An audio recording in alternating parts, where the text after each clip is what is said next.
It's interesting. What's your thoughts? So we'll go down all of the different options. So I know you're the owner of Fluent in 3 months, one of the most popular ones, but I want to hear your take on other learning language programs. Okay. So we can go step by step. What's your thoughts on Duolingo? Good, Uh, bad, decent, and what would you improve? I'm not a fan of one-word answers, but Okay. Duolingo, I do know the founder. I've interviewed him in Spanish actually on my podcast about how Duolingo came to be. I'm I can be a little cynical about Duolingo because so many people use it as their only resource, and I think anything that you may list, any product, including mine, including if people bought my book or used anything I use, or anything I provide, if you only use that one thing, your chances of success are very low because it requires a bit of diversity. Duolingo is fine if you're in a supermarket line and you're waiting for your turn and you want to swipe and kind of get a couple of words into your vocab, but it cannot be the core of your language learning. It is a fun gamified system. Some of the examples it gives are a little random, so I don't think it's necessarily as applicable to your day-to-day life, but it will give you an enjoyable way of using your language in some form. So it's definitely better than nothing. And in some ways, it can give people that extra burst of enthusiasm and motivation. So in that sense, it can make a huge difference. So that's a good point. So you believe that with any of these apps or platforms that one isolated by itself is not enough. You actually think that you have to stack it. It's mandatory to get to a superior level in any language. I mean, ultimately, I'll tell you the best resource in the world, another human being. Mm. So my favorite tools are the likes of italki and Preply, that Mhm. are websites that connect you with native speakers. If you can afford it to hire a teacher, which usually you can because these teachers tend to be in other countries where you can take advantage of currency differences. So those are the tools I recommend, and either that or some way of using the language in your real life by connecting with family members or friends or your local community. That Mhm. is your best resource because that's putting you in a real version of immersion. Even a Zoom call is this real sense of I need to communicate with this other person. And as long as they're not teaching you the language, as long as they are facilitating your experience to genuinely use the language, then that is your best resource.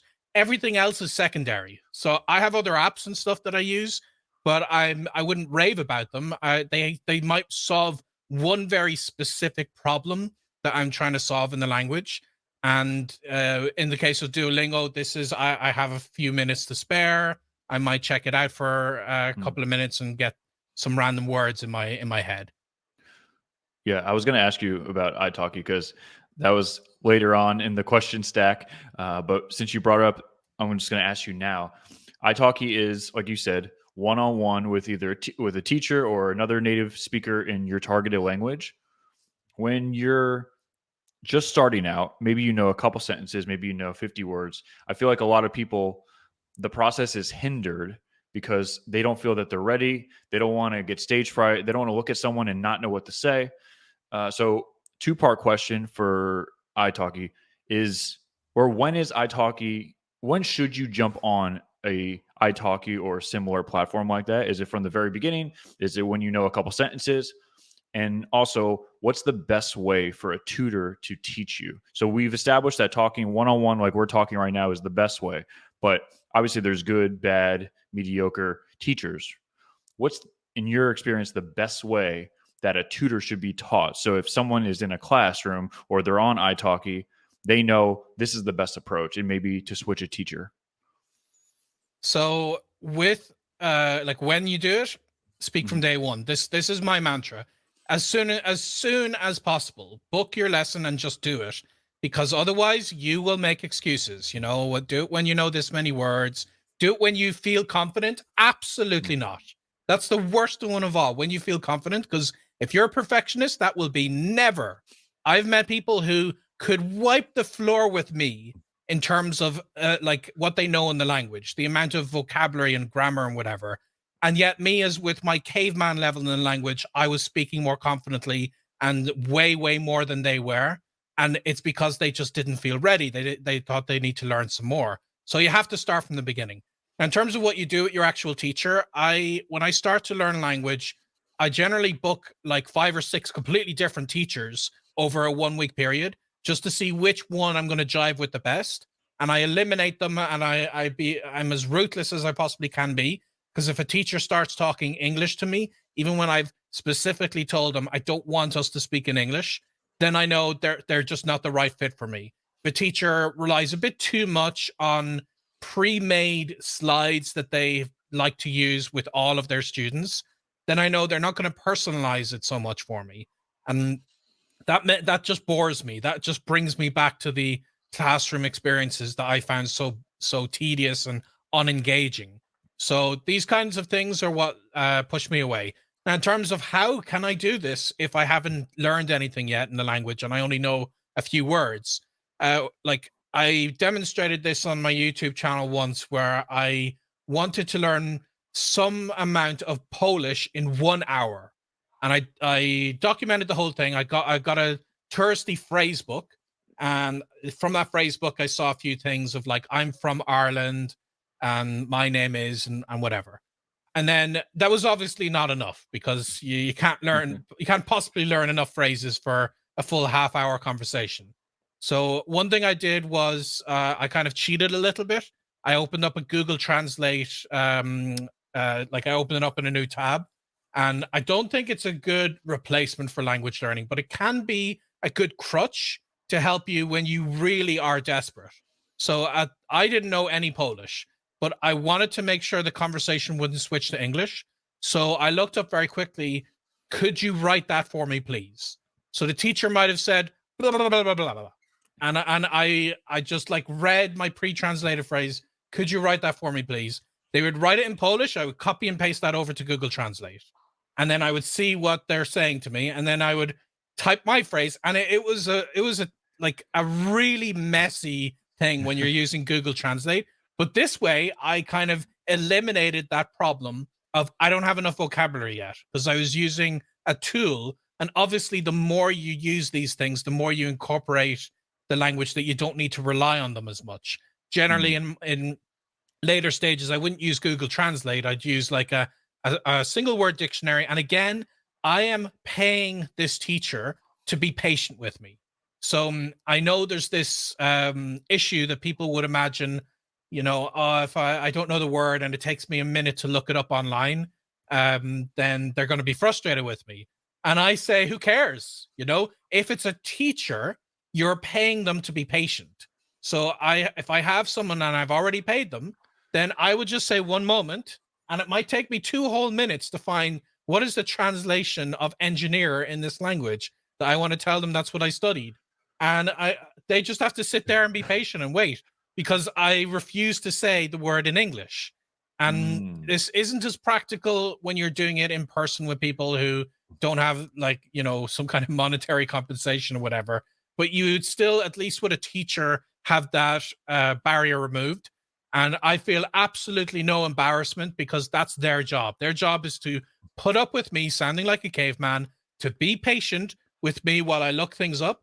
And that way it removes all those barriers, and I can genuinely begin to speak with them, even when I have next to nothing in the language. That's so interesting. So literally, you refuse to talk in English on italki from day one. Yep. Like I So you could said, be at a if my pure teacher, standstill. oh yeah, yeah. What, If my teacher says any English back to me, then I'm like, I'm probably not going to book another session with you. do you tell the teacher Yeah, prior? I make sure they're aware of it. It's not like I'm giving them a secret test or something. I'll tell them right from the get-go, you know, just so you know, I appreciate if you want to translate this for me, but I really only want to speak your language. In italki and other sites like Preply, which is just as good, there's like a way you can communicate with them ahead of time. Maybe I'll write in English there just to make it absolutely clear. You know, as soon as we start, we need to speak only in this language. Please don't use any English with me. Interesting. How do you learn grammar from that? Do you dissect it afterwards and actually do like a classroom setting? So grammar, this whole concept of, you know, how do I learn grammar as a beginner? This goes right back into that academic background that we're all coming from. Is it's drilled into us that we need to learn grammar as at the very beginning. And I completely disagree with that. Grammar has its place, and that place is not at the beginning of learning a language. Because when I was learning German in school, I could tell you all about what the accusative case meant, but I couldn't speak the language. So it wasn't really that useful to me to be able to deconstruct it and describe it from this very technical perspective. So as a beginner, I think vocabulary and maybe preset sentences. It's why I like phrase books, because they just give you a grammatically correct sentence right from the get-go. That's so much more useful. And then I try to replace with a pre-made sentence that I know works. I try to replace individual words. Sometimes that'll work fine with a language like Spanish. That's fine. But a language that might have like nouns changing depending on how they are in the sentence and a preposition before them or something, it'll be grammatically incorrect to just take the dictionary form. Who cares? You know, it's like if I was an English learner and I said to you, that book is for I, that's not grammatically incorrect. But are you going to turn to me and say, I'm sorry, I completely lost track of what you were talking about there. I don't understand anything of what you just said to me. Of course not. You're aware that it's grammatically incorrect, but you still understand me. At the beginning stages, the priority needs to be communication. Grammar does not contribute to communication for the most part. There are some exceptions, and people are very quick to tell me, oh yeah, but if you use the wrong gender on this word, this obscure word here, then you'll tell people your mother's an elephant accidentally. And, you know, you can come up with obscure examples like that. But ultimately, for the most part, if you just have choppy, basic dictionary form words, then people will get the gist of what you want to talk about. And then when you have the momentum, the way I've gotten up to like professional levels in a language, and I've got C2 diplomas in languages, I've worked as a translator, and I have like truly honed my skills in that language, is I do come back to that grammar at the intermediate stage. Because at the beginning stages, my biggest issue is just communication. At the intermediate stages, I can talk about what I did over the weekend. I can have those basic conversations. But at that point, my biggest problem is these sentences just sound wrong. And then it's the right time for me to just take a grammar book and just go through exercises with my teacher, and they can drill out to me, you know, when to use this verb versus this verb, and whatever the problem might be. I do it at the right time. And I think the absolute beginning levels are the worst time to be concerning yourself with too much grammar. Got it. So beginning stage, just talk. Even if you look like a fool, doesn't matter. If you're paying a teacher, they're literally getting paid to hear you and work with you. Step one, communicate. Just get sentences down. Do some set phrases. Maybe memorize a bit of vocabulary, and then save the grammar for when you actually understand some sentences. If you're looking at it in a book. Mm-hmm. Excellent. Okay, so I have personal questions about this because I'm actually using these two right now currently. So I was going to go through, like Babbel and Rosetta Stone and stuff, but you kind of already clarified what I wanted to know and what I think the listeners want to know. But I have a personal question because I'm actually using these in real time. Is Fluent Forever and Michelle Thomas. So I'm literally on the bike, on the stationary bike, listening to Michelle Thomas, and then when I'm not listening to Michelle Thomas, I'm going into Fluent Forever and doing their stages and their sequence. So what's your take on Fluent Forever and Michelle Thomas? If those are keeping your momentum up, then they're the right tools for you. If you are making genuine progress, they're the right tools for you. The problem is, no matter what examples you might pick, I could tell you it's the best thing in the world. Every person on earth should be using it. And then someone might use it and it doesn't work for them. And vice versa. I've just found that there is no one right answer. So I'm just not a fan of saying, this tool is good or bad.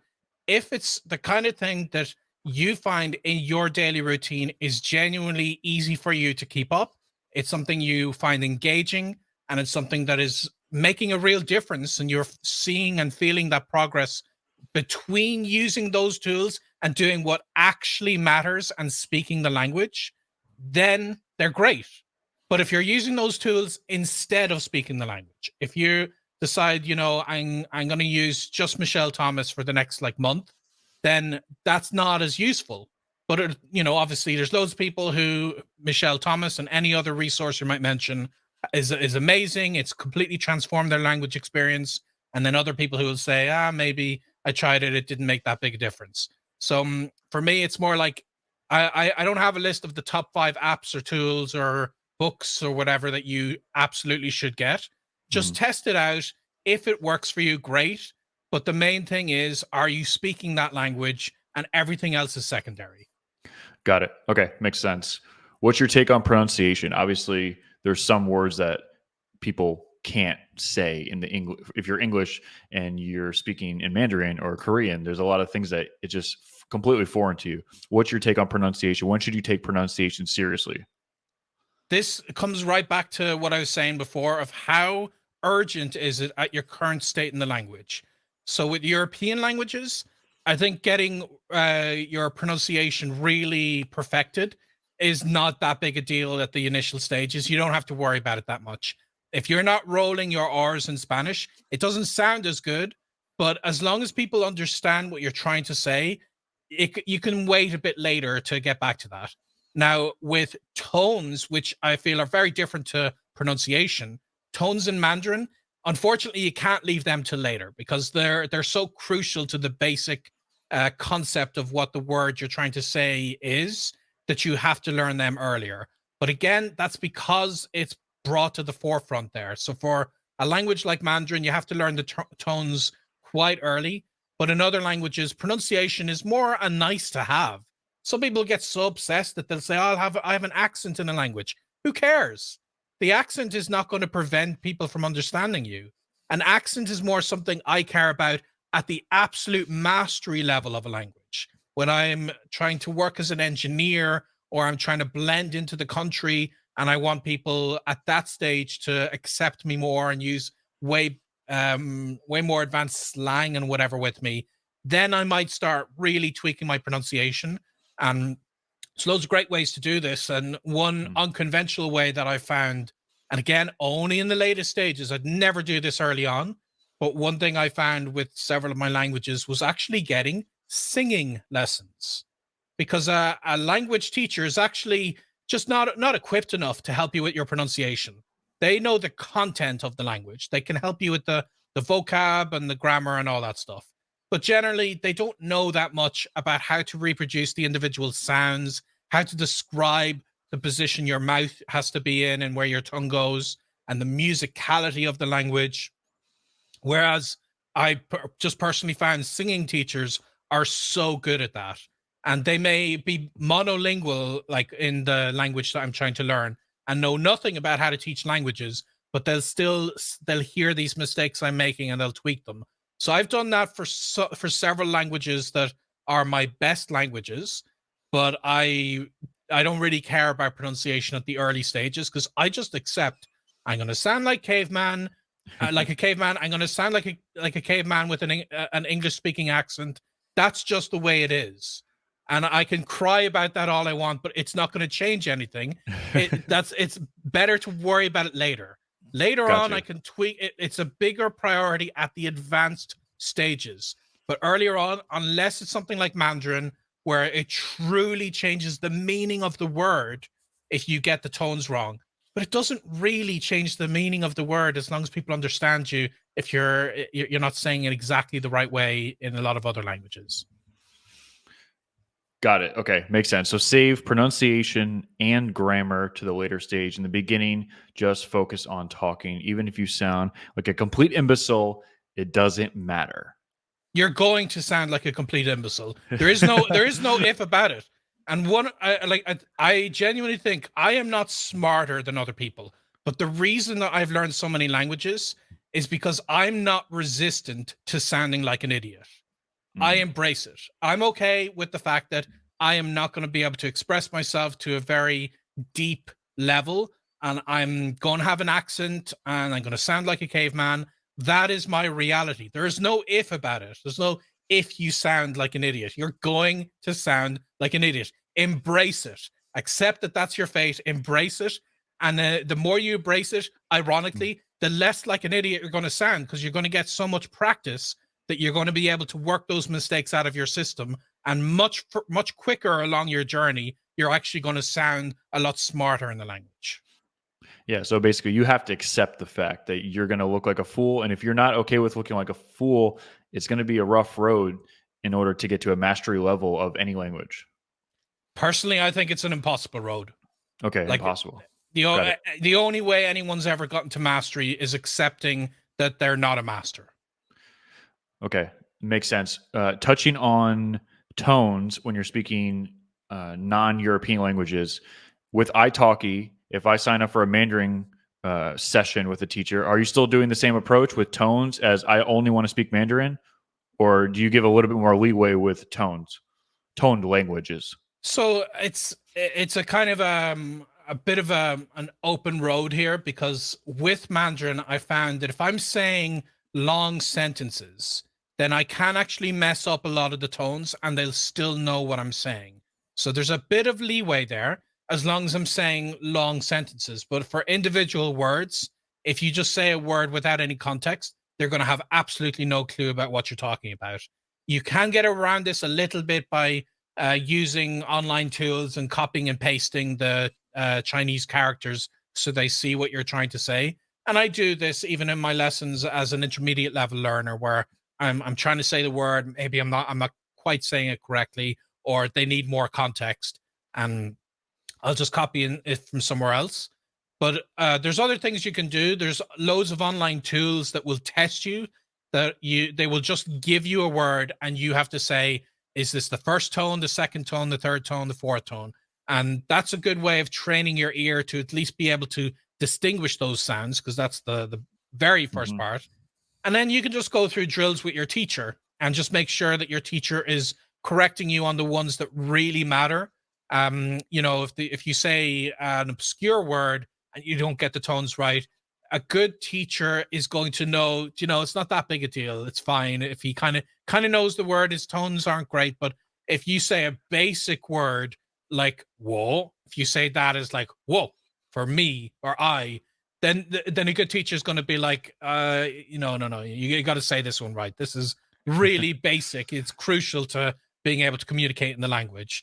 So it's a bit of a spectrum there, and if you've got a good teacher, they will kind of nudge you in the right direction. Got you. Okay, so non-European languages, when you're doing italki or some type of video conference platform, you're a little bit more lenient on, veering over towards English. No, no, Not okay. No. Like in all languages, my rule is I avoid English. So like with Mandarin, it's hard. It's harder because you got a lot less to work on. But again, you can still tweak it with saying, could you write that down, copy and paste it into Google Translate? I'll write my answer and I'll try my best to say what I have on screen. They still don't understand. I'll copy and paste the characters over. It is slow and it is difficult. And I always tell people, my way to learn the language is not the easy way. If you want the easy way to learn a language, go get yourself Rosetta Stone. I'm extremely critical of Rosetta Stone. Like you were saying, listing things. I am not a fan of Rosetta Stone, but it is the easy way. It's not the effective way, but you can lay back and click their different images, and it's a very low pressure way to learn a language, but it's not very useful. So why did they get so popular? Because I feel like for because a decade, I'll tell you what they're great at. They're terrible at teaching languages, but they are great at marketing. They're great at buying yellow boxes that are color that grab your attention. They're great at TV ad placement. They're great at putting like 90% of their budget into blasting ads everywhere and hiring people to be there as sponsors or whatever. So if you want to learn how to do marketing, Rosetta Stone, turn to these guys. If you want to learn how to learn a language, I don't know. Gotcha. Okay, so Rosetta Stone is on the bottom of the totem pole. Yeah. All right. Let's talk about Fluent in 3 months. For someone that's never dove into your stuff, what is the Fluent in 3 months structure? What's the cadence of it? Well, the first thing is the title really confuses people a lot because it was mainly based because it's the title of my blog. It was based on my personal projects. So I don't actually have like a, Mm, follow my program and you will be fluent in 3 months. It's more a case of I was traveling very consistently. When you travel, generally the tourist visa limit is 3 months in a lot of countries. So that's the time I had to do whatever I could in the language. So I aimed high, I aimed for fluency, and I would have successful projects and I would have unsuccessful projects. So I had a mixture of the two, but I liked the ambition. It really fits in with mm, the SMART goals mindset of specific, measurable, and all those things. You have to have a timeline that you are learning the language in, because one thing about having a blog is you can imagine it's not going to come as a surprise to you that one of the biggest spikes of traffic I see is at the start of the year, because that's when mm, everyone has their New Year's resolution. And the resolution is generally just learn Spanish, learn French. And that lacks everything about a SMART goal. mm, So I recommend to people, like I like to describe like another way of thinking of my brand is specific target, specific deadline. So how that looks to you may be very different. How it looked to me, where I could put 8 hours a day into this project because I would work before I would have the 3 month project. So I would have very little work to do during it. And I would be in the country and it would be my absolute priority. And I'd be avoiding English speakers. And I've got experience with other languages. In that case, it is potentially possible for me to reach fluency in 3 months. In your case, if you have a family, you can't travel, you can only put mm, 2 hours a day in, it's a lot less possible that you would get to anything close to that level in 3 months. But you could still do something significant in 3 months. You can have your mm, first 15-minute conversation with somebody, for instance. That's one thing that I have a challenge that people join a community, and that's our goal in that community, is to try to get people to have the first 15-minute conversation. And that is something that is realistic over a 3 month time span.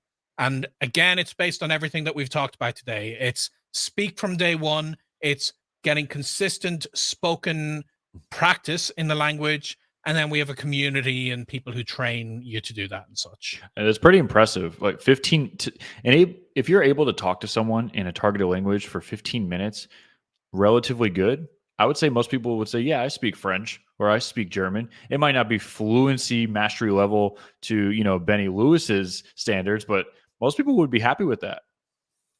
Yeah, and that's why we think it's a realistic part of a challenge for people to aim towards. So whether you follow my particular program or not, you should have specific targets in mind. It doesn't have to be 3 months; it could be 6 months.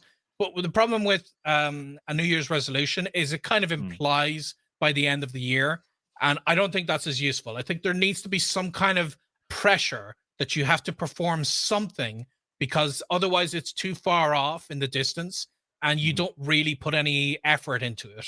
And it needs to have some kind of intensity to it to really push you up. Because whenever someone says, how can I learn a language in just 10 minutes a day? Then I'm like, oh, I am not the guy to ask that question, because I'm just going to tell you, you Fluent in know, 10 minutes. yeah, I'm going to tell you need to change your life in some serious way. You need Mm, to give up Netflix in English. You need to stop spending like 2 nights a week socializing with your friends in English. You need to make sacrifices to mm. find the extra time that you can make a realistic difference in your language.